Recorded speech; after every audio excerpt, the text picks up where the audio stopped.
नमो अरिहन्ताणं नमो सिद्धाणं नमो आयर्याणं नमो वज्रायाणं नमो लोये सौवसाहुणम्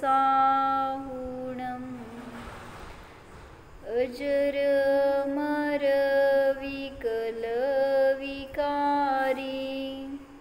अविनाशी अनन्तगुणधाम नित्यनिरञ्जन भवदुःखभञ्जन ज्ञानस्वभावी सिद्धप्रणाम ज्ञानस्वभावी सिद्धप्रणाम। जय बोलो अनंतानंत सिद्ध भगवान की जय।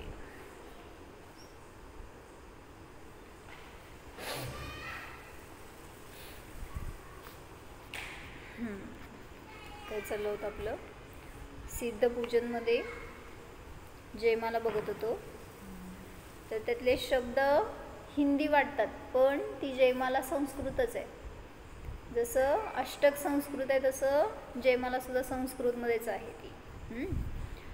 विराग सनातन शांत निरंश निरामय निर्भय निर्मल हंस सुधाम विबोध निधान विमोह प्रसीद विशुद्ध सुसिद्ध समूह विदुरित संस्कृती भाव निरंग समामृत पूरित देव विसंग अबंध कषाय विहीन विमोह प्रसीद विशुद्ध सुसिद्ध समूह।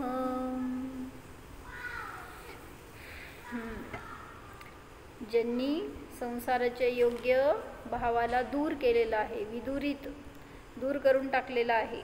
दुसरं जे निरंग आहेत, म्हणजे अंग म्हणजे शरीराने रहित आहेत।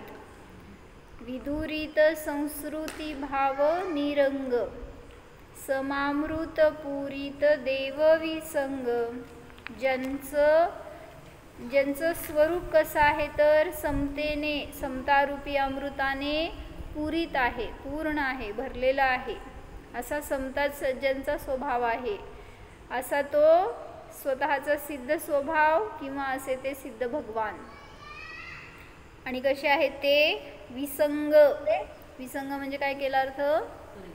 संग म्हणजे परिग्रह, तर त्या भाव परिग्रहाने जे रहित आहेत।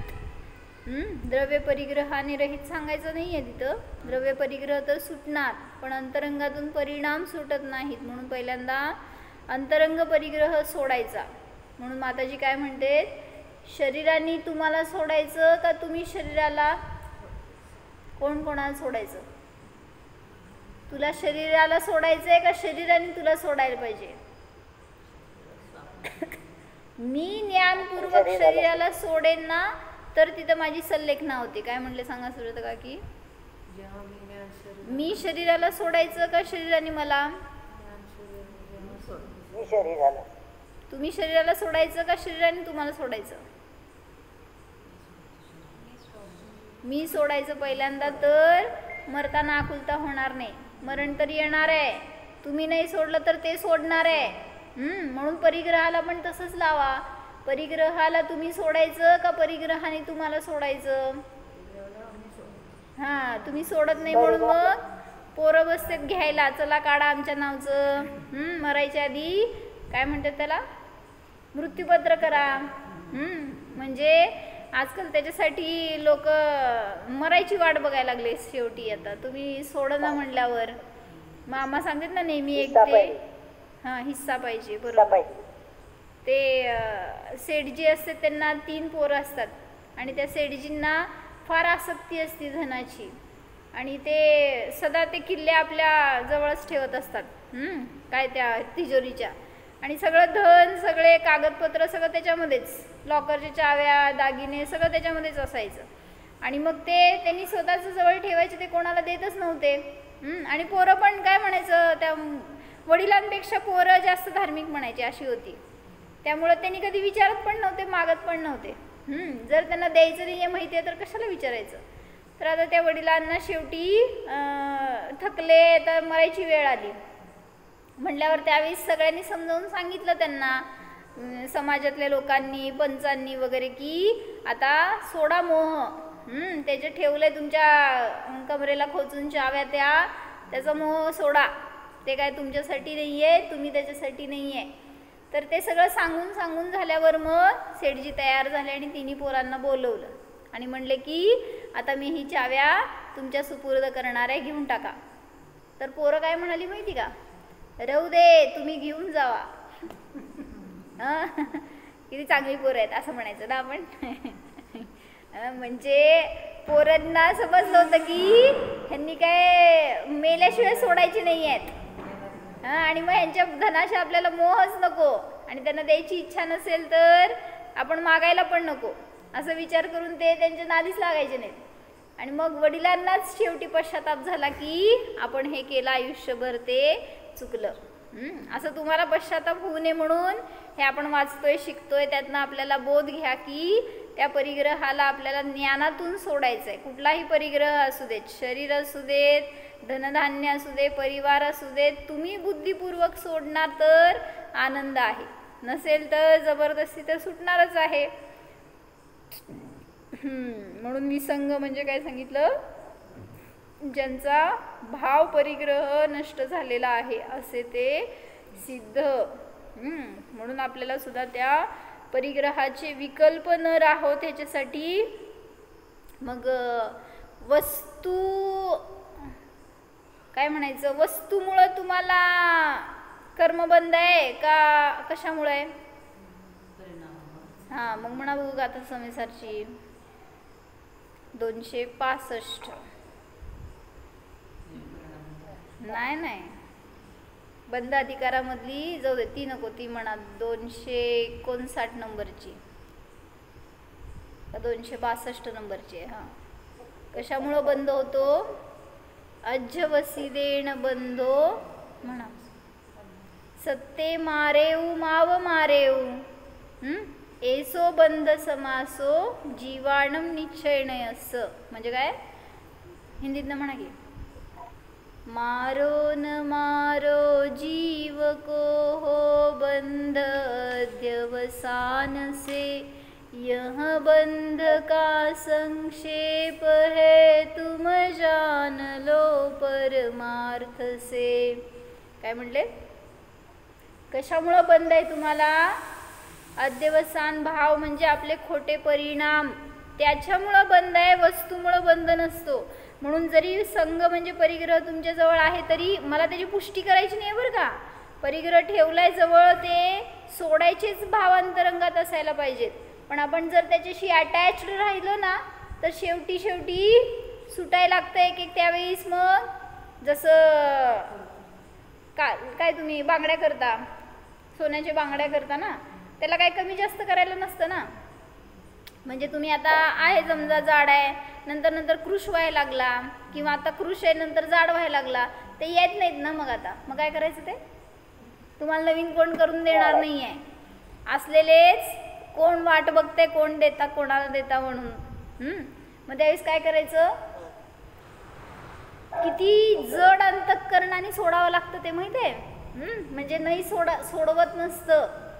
म्हणून म्हणते ती वस्तूमुळं तुम्हाला दुःख नसतं, ते वस्तूचे भाव राहिलेत ना अंतरंगामध्ये, त्याच्यामुळं तुम्हाला दुःख असतं. म्हणून म्हणतात काय,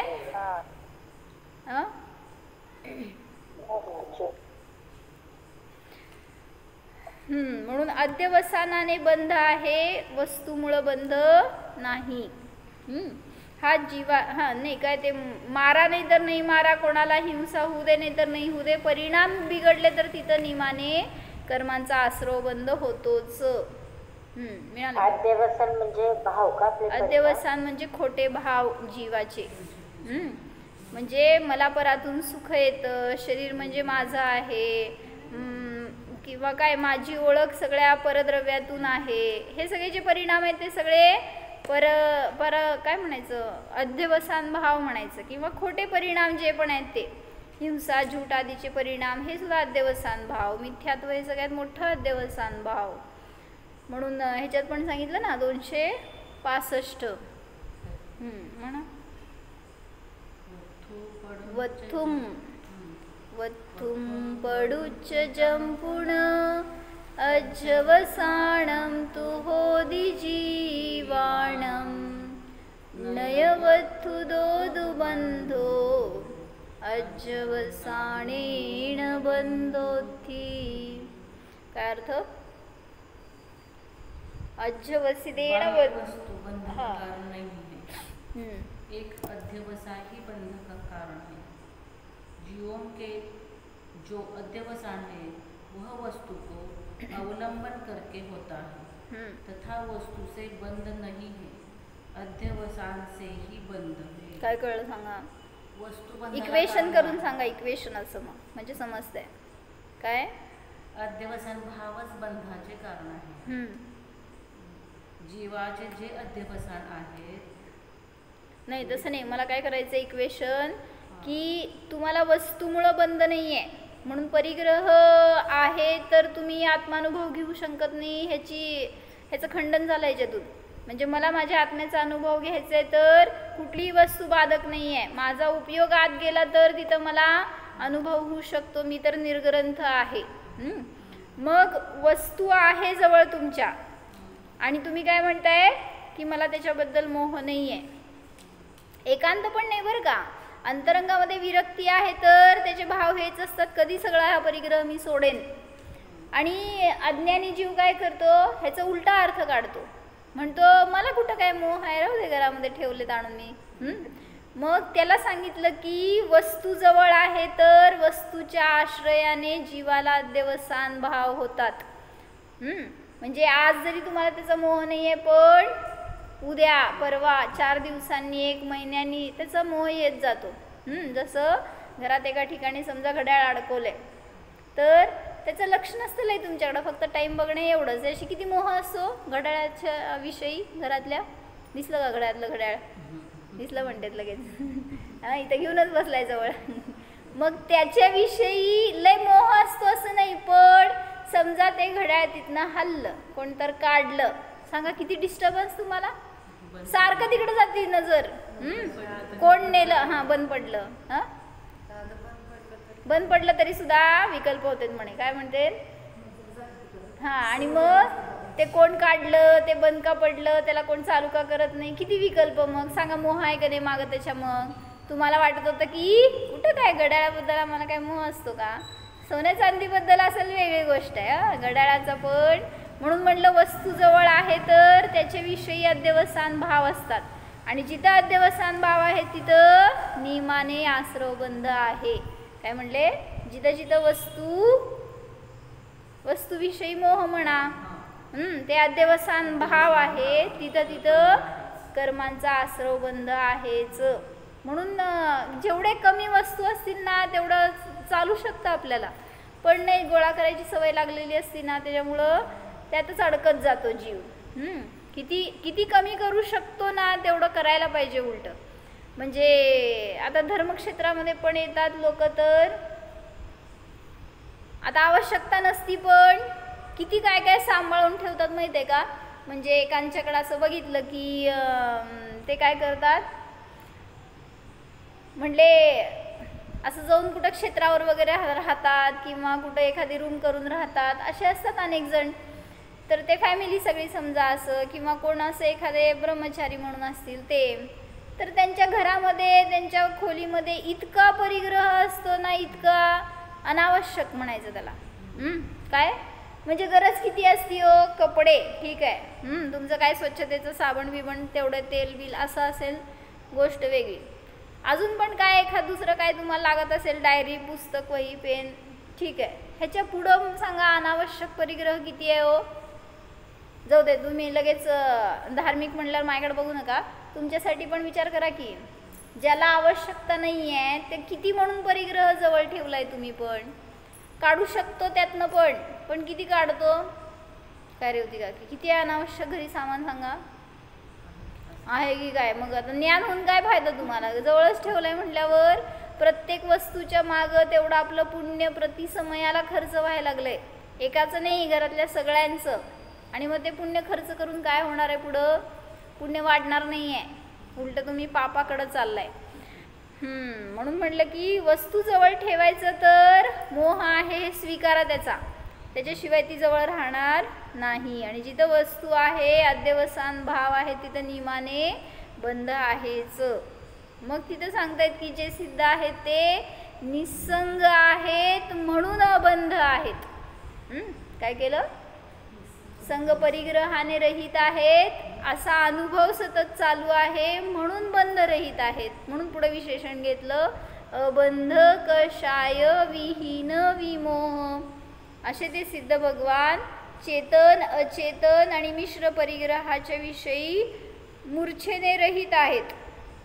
आणि जिथं ती मूर्छा नाही तो जीव अधिक बलवान असतो म्हटले.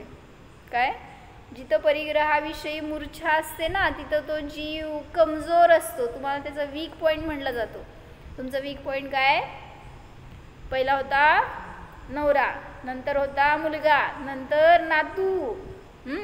असं मोह काय म्हणायचं डायव्हर्ट होत जाते पुढं पुढं आणि वाढत जाते पुढं. वाढला ना तुमचा पण. ते सांगा लागलोय की संसार कमी करायचा का वाढवायचा? सुजाता काकी किती वाढवलाय सांगा? कुठं कुठं वाढवलाय? मग त्यातून उपयोग काढा तर सुरक्षित राहू शकता. आहे परिग्रह अनेकांना आहे. आदिनाथांना किती होते हो पोरं माहित आहे? 102. तुम्हाला किती? 2.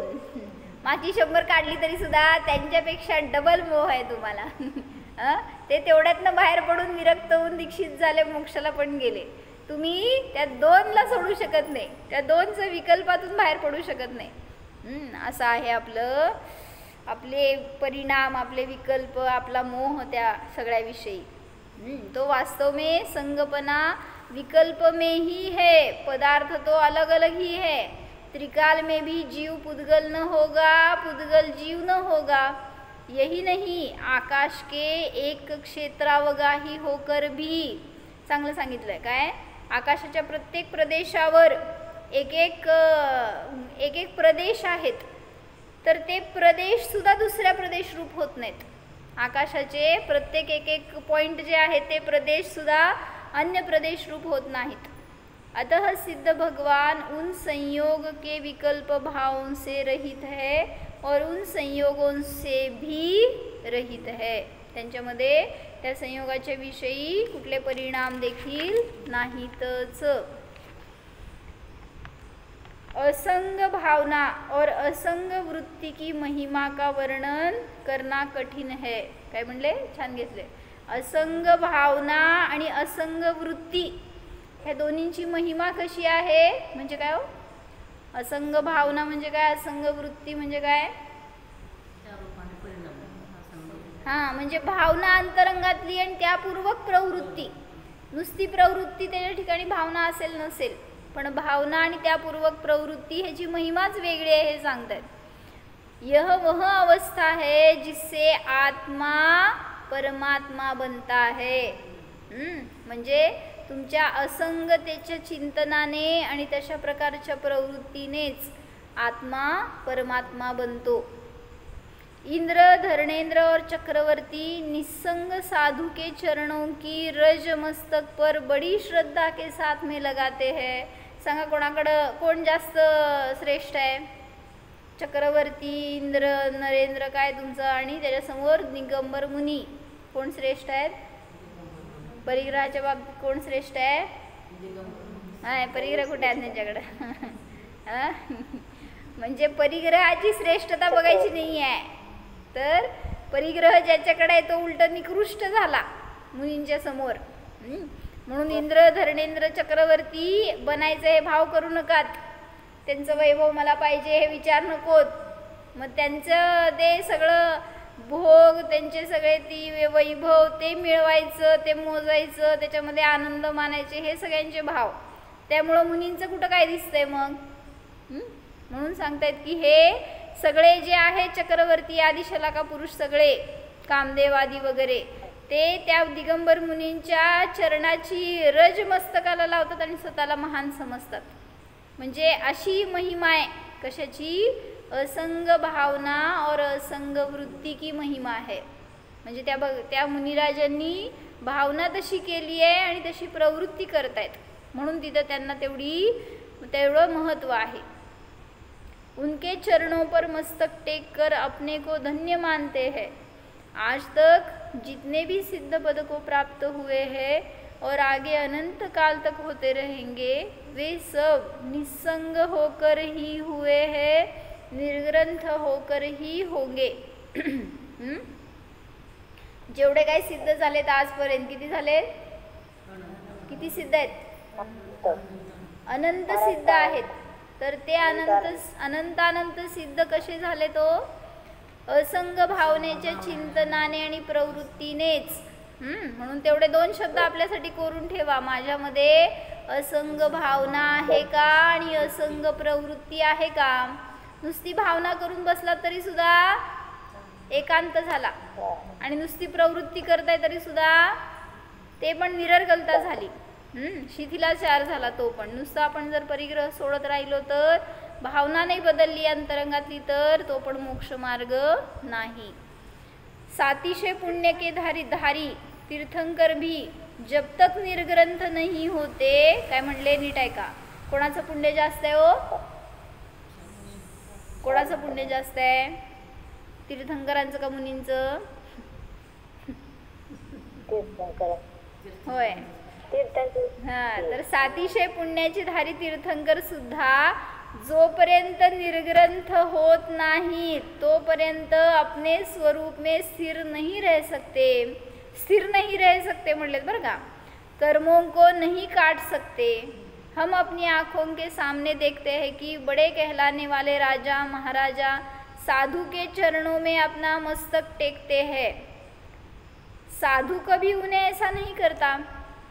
साधू जाऊन त्या पुण्यवान आहेत म्हणून त्यांचे पाय पडत नाही, पण ते पुण्यवान असणारे सुद्धा साधूंच्या चरणी झुकतात. म्हणजे कोणाचं पुण्य जास्त आहे हो? मग आधी का सांगितलं राजाचं म्हणून? लगे पक्ष पार्टी बदलता का काय? म्हणजे आहे तर साधूंचं पुण्यच अतिशय आहे.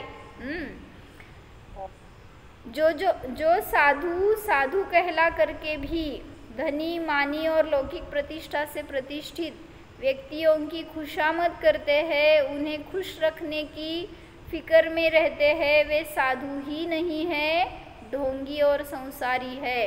काय म्हणलं त्याला समाचारमध्ये? त्या साधूंना काय म्हणलं हो? अशा नाही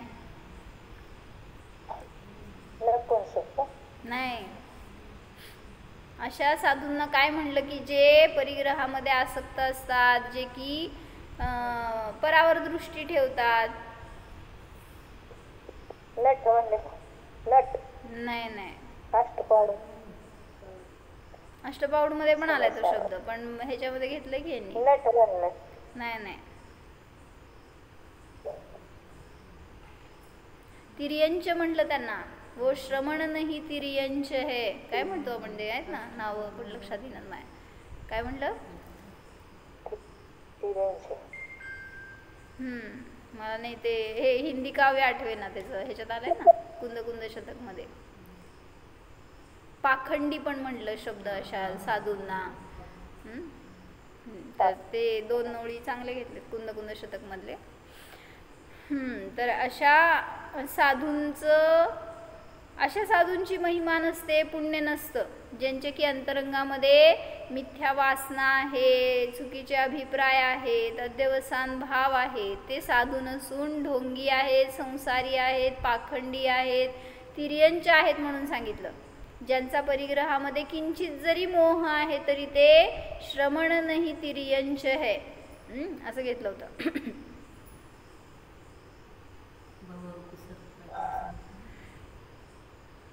लक्षात येईल. 2 ओळी चांगले साप घेतले. एक भावामध्ये डसतो, पण की असं जर पाखंड असेल तर ते भावामध्ये असणार. वे आत्मरस से सर्वथा अनभिन्न है, मिथ्या वासना से ग्रसित है, अपने सिवा दूसरों को भी कल्याण के मार्ग से दूर ले जाने वाले है. माझ्याकडेच मी परिग्रह ठेवलाय आणि तुम्हाला जर उपदेश देते तर कसला उपदेश देणार हो? नियमाने भ्रष्टतेचाच देणार. म्हणून सांगतायत अशा साधूपासून दूर रहा. अतः दुख से छूटने वाले मुमुक्षु की वृत्ति निस्संगपने की होती है, और वृत्ति में पूरा नहीं तो भावना अवश्य ही निस्संगपने की होती है. जो अपने को भव्य समझता हो या उस कोटि में अपने को रखना चाहता हो, दुखों से छूटना चाहता हो, संसार जिसे क्षणिक और दुखमयी मालूम होने लगा हो, वह अपनी भावना और वृत्ति को निस्संगपने की बनावे, सर्व विविक्त निज को देखे. कोणाचं चाललंय? चाललंय कोणाचं तरी, काय आपल्याला त्याच्याशी? हा, असं ते माझ्यासमोर म्हणायचं नुसतं. नंतर ना हा, तर त्यांनी काय काय सांगितलं, कोण काय समजतोय? जो अपने को भव्य समजता है. दुसरं, जो अपने को उस कोटि में रखना चाहता है. काय म्हणले मंगलाबेन? काय म्हणले? जो स्वतःला भव्य समजतो, जो स्वतःला त्या कोटीमध्ये ठेवायची इच्छा करतो, जो दुःखांपासून सर्वथा सुटायचा विचार करतो, संसार ज्याला क्षणिक आणि दुःखमयी वाटतो, आणि जो अशा भावना आणि वृत्तीने सहित आहे, तोच मुनी होतो. काय म्हणले? सांगा. 4 काय काय गोष्टी किती चांगला ऐकला, मला कळणार आहे. सांगा बघू काय काय सांगितले. तुमचीच लक्षणं सांगितली. जो स्वतःला भव्य समजतो. दुसरं, हा, त्या कोटीमध्ये स्वतःला ठेवण्याची इच्छा करतो. तिसरं, आदली हा की चांगलं सांगितलं म्हणल्यावर, मला जर मोक्षाला जायची किंवा मुनी बनायची इच्छा असेल तर तुमची लक्षणं सांगतायत की जर स्वतःला तुम्ही भव्य समजत असाल, जर स्वतःला त्या कोटीमध्ये ठेवू इच्छित असाल, जर दुःखापासून सर्वथा सुटायची इच्छा असेल आणि निस्संगतेची भावना आणि वृत्ती असेल, तरच तो जीव स्वतःला जाणू शकतो, तरच तो मुक्त होऊ शकतो. हे सांगितलं.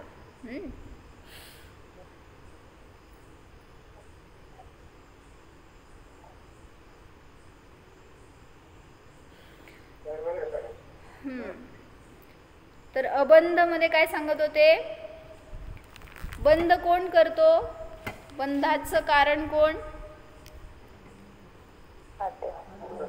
हा, ते आता सांगितलं बंध अधिकारामध्ये. 150 गाथेमध्ये काय सांगितलं?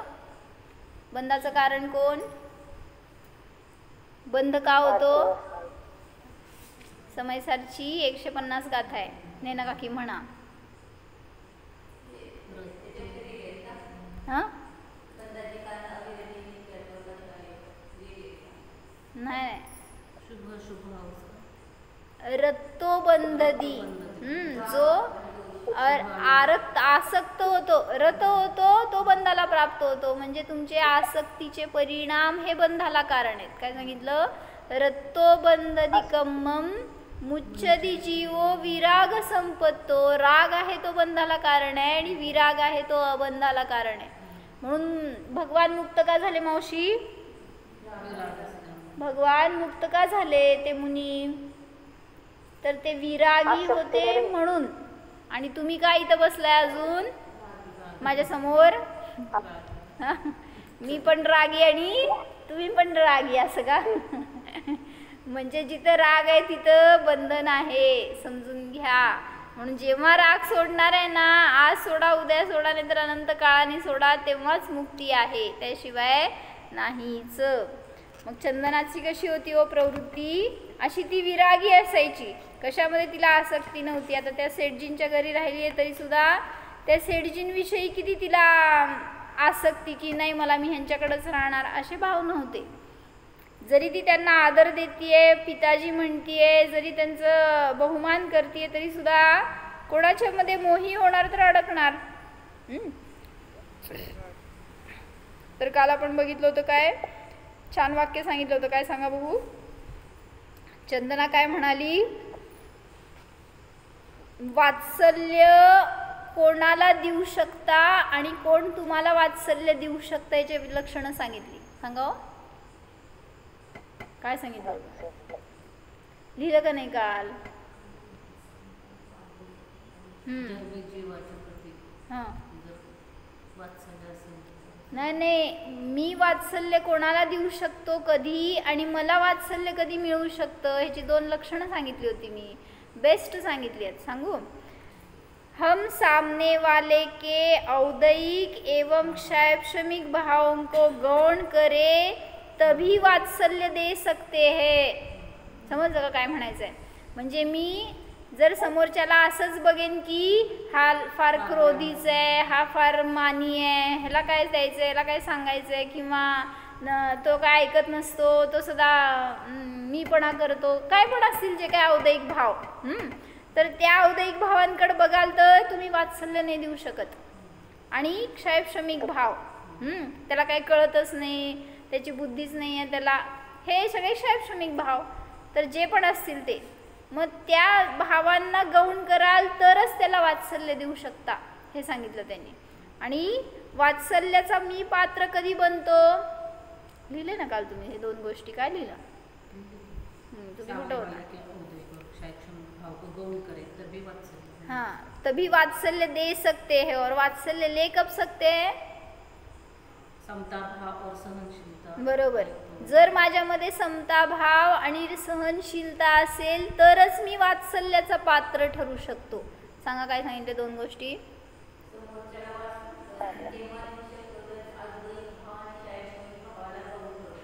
गौण केलं तरच त्याला वात्सल्य देऊ शकता. म्हणजे विचार करा की मी कोणाविषयी तरी अनुकंपेचे परिणाम करतीये, दयाचे परिणाम करतीये, त्यावेळेस त्यांचे मला हे 2 भाव दिसत नाहीत. म्हणजे त्यांच्याविषयी मला प्रेम वाटते, करुणा वाटतेय, मी त्यांना उपदेश देते तर त्यांना त्यांचा उद्धार व्हावा हे माझे भाव आहेत. त्यावेळेस त्यांचे मला किती हे चुकीचे परिणाम दिसणार. म्हणजे ते गौण झालेत ना ऑब्व्हियसली. म्हणून मी ते वात्सल्याचे पात्र होऊ शकतात. आणि मला कधी वात्सल्य मिळणार. सहनशीलता असेल आणि समता भाव असेल तर तुम्हाला वात्सल्य मिळू शकतं, अन्यथा नाही. सांगा किती आहे तुमच्यामध्ये हो वात्सल्य किती आहे आणि वात्सल्य देता किती समोरच्याला. म्हणजे आपली दृष्टी कशी असावी हे शिका. दुसऱ्यांनी मला द्यावं हे भाव नकोत. त्याच्यासाठी पण पात्रता आपल्यालाच तयार करायची आहे आपल्यामध्ये. जर तुम्ही सहनशील नसाल तर कोणीतरी आरे म्हटलं की तुम्ही काय म्हणणार. काय सुजाता काकी का रे म्हणता लगेच म्हणतात. हां ते कोण तर दुसरे म्हणतात, मी नाही. म्हणजे लगेच आपण काय करतो प्रत्युत्तर द्यायला जातो. तर सहनशील कुठं राहिलो. मग कोण तुम्हाला दया करणार आहे का माया करणार आहे. म्हणून म्हणले की एकतर समता भाव ठेवा नाहीतर सहनशीलता ठेवा, त्याच्याशिवाय वात्सल्य मिळणार नाही. बरोबर. समता भाव आहे तर सहनशीलता आहेच.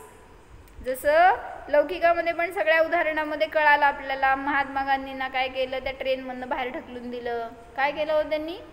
किंवा त्या अनेक ठिकाणी अडवलं सगळीकडे इंग्रजांनी, तर त्यांनी काय केलं सहनशीलता ठेवली ना. जर त्यांनी हत्यार उचलले, त्यांनी मारले म्हणून ह्यांनी मारायला गेले असते तर कधी शांत झालं असतं युद्ध. मग उलट ह्यांची अहिंसा बघून, ह्यांची स्थिरता दृढता बघून तर ते परिवर्तित झाले. म्हणून सांगायचे की तुमच्यामध्ये काय म्हणायचं, लौकिकात असा नाही तर अलौकिकात, धर्मक्षेत्रात असा नाही तर संसारामध्ये सहनशीलता हा सगळ्यात महत्त्वाचा गुण आवश्यक असतो. तर संसार सुद्धा सरळ होणार. नाहीतर संसारामध्ये पण फटाके उडतात म्हणतात. म्हणजे काय भांड्याला भांडे वाजत राहतात. अगं म्हणता मी अरे म्हणले हो. मी अरे म्हणते तुम्ही अगं म्हणाले. अगं म्हणलं की कागं म्हणता काय. अपने उदय तथा भवितव्य को सहजपणे स्वीकारना ही तणाव मुक्ति का सहज उपाय है. त्यावेळेस मृगावती म्हणाली, हे नगरश्रेष्ठी धर्मपिता, अब हमें आज्ञा दीजिए ताकि हम अपनी छोटी बहन को घर ले जाए. सेठ जी म्हणतात, हे राजमाता, आप राज्य की स्वामिनी है, आपको आज्ञा की क्या ज़रूरत, लेकिन हम हृदय के कलेजे को कैसे कह दे की ले जाओ. किती सुंदर सांगितलं. म्हणजे त्यांचं पण आता तिच्याशी मोह जडलेला, किती पुत्री आहे, इतके दिवस जवळ राहिली तर ते सांगतात की मी कसं तुम्हाला घेऊन जा म्हणून सांगू, तो आता माझ्या हृदयाचा तुकडा आहे. हे राजमाता, हमारे घर से कल्पवृक्ष मत उखाडो. धर्म म्हणजे एक कल्पवृक्ष आहे म्हणलं ना, आता धर्माचीच ती रूप आहे, त्यामुळे तिला म्हणले कल्पवृक्ष घेऊन जाऊ नका. अरे क्या सच में कल्पवृक्ष हमारे घर से चला जाएगा, अरे हम दरिद्र हो जाएंगे, अनाथ हो जाएंगे, सूने रह जाएंगे. मृगावती तिने उत्तर खूप छान दिलं बरं का. आता ह्यांचे असे भाव आहेत ना, त्यापेक्षा सुद्धा मृगावतीने उत्तर छान दिलं. अरे नगर श्रेष्ठी, यह कल्पवृक्ष तो सारी दुनिया का कल्पवृक्ष है, तुझ्या घरापुरतं नाही आहे, तर संपूर्ण जगासाठी कल्पवृक्ष आहे. सचमुच धर्मी जीव ही कल्पवृक्ष होते हैं, ये तो सभी के होते हैं, कोणा एकाचे नहीं है. अब ये सभी के होते हैं, सब इनके होते हैं, इसलिए इनका कभी अभाव नहीं समझना. जगत में अकेले और सूने तो वे हैं जिनके हृदय में जिनेंद्र भगवान के प्रति भक्ति नहीं है, जिनवाणी का श्रवण नहीं है, सत्पात्रों के प्रति आदर पूर्वक दान का भाव नहीं है. जहाँ वात्सल्य का अभाव है, जो ज्ञानी जीवों को और कष्ट में पड़े हुए जीवों को कष्ट झेलने के लिए विषयासक्त होकर, वात्सल्य रहित होकर, मिथ्या बहाने बनाकर अकेला छोड़ देते हैं, उनके सारे पुण्य क्षीण हो जाते हैं. काय काय कळलं? नाही कळलं? चांगलं सांगितलं. त्यात स्वतःला ठेवून बघा, म्हणजे समजते की माझं पुण्य क्षीण कधी होतं. परत वाचू. जिनके हृदय में भगवान के प्रति भक्ती नहीं है, अंतरंगात जर भगवंतांच्या प्रती भक्ती नसेल तर पुण्य क्षीण होतं. जिनवाणी का श्रवण नाही है, किती पोरं येतात जिनवाणी ऐकायला हो, म्हणजे पुढची पिढीच नाही आहे तर समजून घ्या तुमच्यापर्यंतच पुण्य राहिले, पुढच्या पिढीचं सगळं पुण्य संपायला लागलंय. सत्पात्रों के प्रति आदरपूर्वक दान का भाव नहीं है, तो पुण्य क्षीण होगा ही. म्हणजे देऊ शकत नाही तर भाव तर करू शकतो. जेव्हा मायाजवळ ते नाही आहे तर त्यांना देण्याचे भाव आपले असतील तरी सुद्धा पुण्याचा आश्रवबंध भरपूर होतो. हाँ, जहाँ वात्सल्य का अभाव है, जो ज्ञानी जीवों को और कष्ट में पड़े जीवों को कष्ट झेलने के लिए विषयासक्त होकर, वात्सल्य रहित होकर, मिथ्या बहाने बनाकर अकेला छोड़ देते हैं. म्हणजे चांगलं सांगितलं. कशा कशासाठी तुम्हाला विषयासक्त होऊन, जसं म्हणलं त्यागींचा विहार चालू आहे आणि समजा ते कुठल्या तरी गावात गेलेत आणि तिथं असणारे श्रावकांचं कर्तव्य होतं की त्यांनी जाऊन तिथं त्यांची सेवा करायला पाहिजे, त्यांचं काय जर आजारी असतील तर बघायला पाहिजे जाऊन. तर ते त्यांनी काय केलं नाही. आज क्रिकेट मॅच आहे फायनल, विषयासक्त होऊन त्या गुरूंची सेवा केली नाही, समजा गेले नाहीत त्यांच्याकडं आणि दुसऱ्या दिवशी तर सकाळी ते विहार करून जाणार होते. तर विषयासक्त होऊन त्यांना अकेले छोड़ देते हैं, वात्सल्य रहित होकर, मिथ्या बहाने बनाकर, आमच्याकडं काय माहीत नाही आम्हाला, किंवा काय वेळ नाही म्हणायचं, किंवा फार काम आहे, फार व्याप आहे, काय पण कारण, मिथ्या बहाने बनाकर अकेला छोड़ देते हैं, उनके सारे पुण्य क्षीण हो जाते हैं. परवाच मी काय ऐकले की एकांच्या घरी असं खेडं गाव आहे एक तिथं, आणि तिथं एकच मुनी होते, ते विहार करत तिथं गेले होते आणि त्या गावात फार काय माहीत नाही कोणाला चर्या, 2-4च घरं होती म्हणले. मग तिथल्या लोकांमध्ये एक जण ओळखीचे होते माझ्या आणि त्यांना विचारलं मी काय झालंय तिथं स्वाध्याय वगैरे, तर ते म्हणाले की एक मुनी आलेत आणि विहार करता करता आज थांबले तिथं येऊन म्हणून.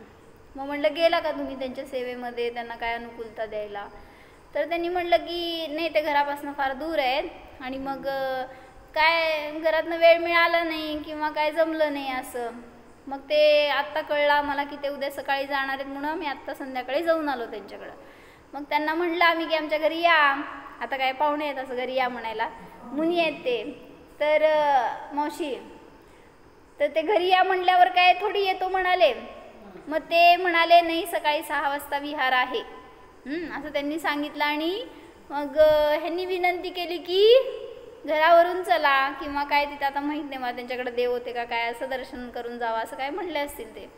तर ते म्हणाले नाही, म्हणजे पोचायला वेळ होतो किंवा काय असं काय म्हणाले असेल, थांबणार नाही असं सांगितले. मग ते फक्त पाद प्रक्षालन करून आम्ही पुढं जाऊ असं काहीतरी बोलले म्हणे ते मुनी. मग ते पाद प्रक्षालन करायची विधी पण माहीत नाही त्यांना. म्हणजे किती अज्ञान आहे आज बाहेर जगामध्ये. स्वाध्याय नाही, सत्संग नाही किंवा काय कोणाचा उपदेश मिळत नाही, कसं कळणार चर्या? मग मी म्हटलं त्यांना विहिरीच्या पाण्याने पाय धुवायचे असतात. आमच्याकडे विहीरच नाही, आता काय सांगायचं. म्हटलं देवाला कधी आपण साधं पाणी वापरत नाही, तर मुनींना सुद्धा नाही वापरायचं. म्हणजे असं म्हणायचं आहे मला की जर आपण त्या सानिध्यात गेलो नाही, तसे परिणाम केलो नाही, तर तुमचं कसं उद्धार होणार आहे? काय धर्म समजणार आहे हो तुम्हाला? तुमच्या चर्येमध्ये काय उतरणार आहे भविष्यामध्ये? म्हणून सांगतात की जवळ राहावा. नाही केलं तरी सुद्धा अनेक गोष्टी समजतात, जेवढं जवळ राहतो तेवढं. अरे पिताजी आपका नहीं हे सांगितलं ना, उनके सारे पुण्य क्षीण हो जाते हैं, प्राकृतिक प्रकोप होते हैं, कष्ट उठाते हैं. कोण ते? हो मी नाही, तो मी नव्हेच. अरे पिताजी आपका हृदय तो धर्मी जीवों के प्रति भक्ति में अत्यंत सना एवं पगा है, आप सुने कैसे रहोगे? चंदना, हे माताजी पिताजी, मेरे कारण आपको दुखी होना पड़ा, मुझे क्षमा करना. सेठजी म्हणतात बेटी तुझे क्षमा मागना शोभा नहीं देता, तू तो क्षमा मूर्ती है. काय दृष्टी आहे ना, काय वचन आहे. कधी म्हणलं का असं आपण दुसऱ्याला, तुम्ही क्षमा मूर्ती आहात? म्हणा बघू. मला नका म्हणू, पण असं शब्द तर आलेत का कधी आपल्या तोंडातून असे कोणासाठी तरी? जे कोण असतील त्यांना जाऊ देत. तुम्ही तर क्षमेची मूर्ती आहात. चंदना, क्षमा नाही ते सेठजी म्हणाले तिला, तू क्षमा मूर्ती आहेस. चंदना म्हणाली क्षमा मांगने से दोष विस्तार को प्राप्त नहीं होते, मान कषाय गलती है, वातावरण सुधरता है, गुरुजनों को प्रसन्नता होती है, बड़े जन विनय मात्र से प्रसन्न हो जाते हैं, क्षमा न मांगे तो अंदर घुटन सी रहती है. जिथं काय तुमचं चूक झालं असेल ना, समजा कोणाला तिथं क्षमा नाही म्हणला तर तो पण झुरत राहतो आणि तुम्ही पण. म्हणजे तुम्हाला जर त्याला जर तुमच्याविषयी वैर झाला असेल तर फुकट दोघांचे संक्लेश चालू राहणार. म्हणून क्षमा म्हणून टाकलं तर संपलं. म्हणायचं नाही आहे, भाव करायचे तसे क्षमेचे. अतः निर्विकल्प होने के लिए क्षमा मागना जरूरी है. असं तिथं त्यांनी दोघांचा संवाद घटवलाय. हा 2च ओळी राहिलेत. सेठानी म्हणाली, आता सेठानी पहिला आली माहिती का पिक्चरमध्ये, एवढा वेळ नव्हती ती. सेठानीच होती ॲक्च्युली, काय म्हणायचं करता धरता. वात्सल्यमयी बेटी, मैं तेरे साथ संगिनी बनकर जीवन धन्य करना चाहती हूँ. चल आता तुझ्या बरोबर मी येते. एवढे दिवस बरोबर होती तर बरोबरच नव्हती. सेठजी, देह और कषाय से आत्मा को भिन्न जानने वालों की सेवा देह, कषाय और आत्मा को एक मानने वाले कैसे कर सकते हैं? मस्त सांगितलं. काय साधं साधं सांगितलं. सम्यक दृष्टीची सेवा मिथ्या दृष्टी कशी करू शकतो, पण वाक्य कसं केलं. देह और कषाय से आत्मा को भिन्न जानने वालों की सेवा देह, कषाय और आत्मा को एक मानने वाले कैसे कर सकते हैं? समजणारच नाही ना. ज्ञानीची काय परिणती आहे, त्याची काय प्रवृत्ती आहे, त्याची काय चिंतनधारा आहे. मिथ्या दृष्टीला काय समजणार आहे. भ्रम, भय, अहंकार, मायाचार जिनके जीवन में हो वे ज्ञानी जनों की सेवा एवं सत्संग से दूर हो जाते हैं. काय ज्यांच्या अंतरंगामध्ये भय आहे, अहंकार, मायाचारी आहे, तर ते ज्ञानीच्या पासून दूर राहतात, सेवा करू शकत नाहीत. चंदना म्हणाली, पिताजी आप माताजी को दोष नहीं देना, उनके निमित्त से तो आज मेरा सौभाग्य खिला है. का?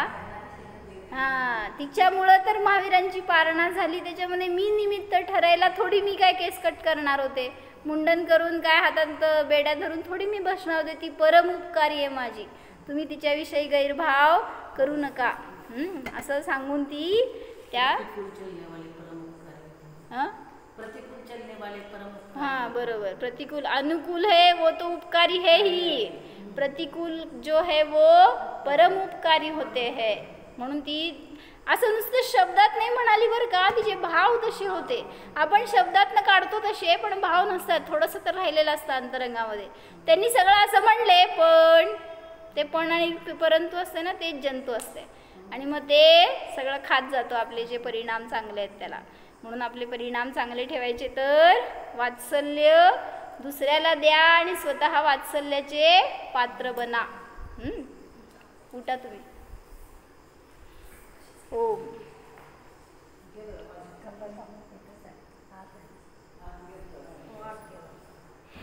जाणा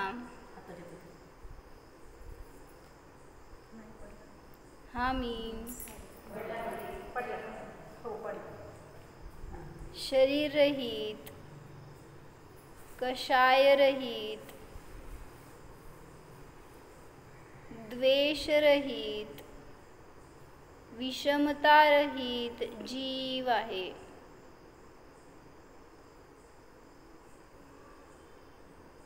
पहा, हा आत्मा म्हणजे वात्सल्याची मूर्ती आहे, क्षमा मूर्ती आहे.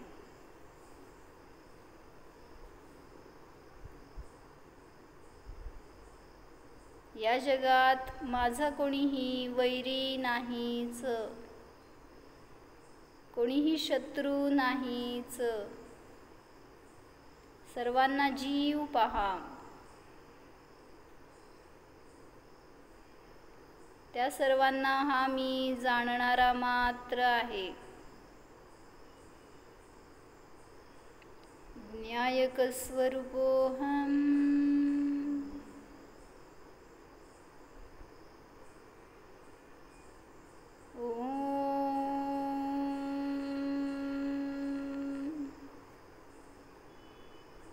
विसर्जन.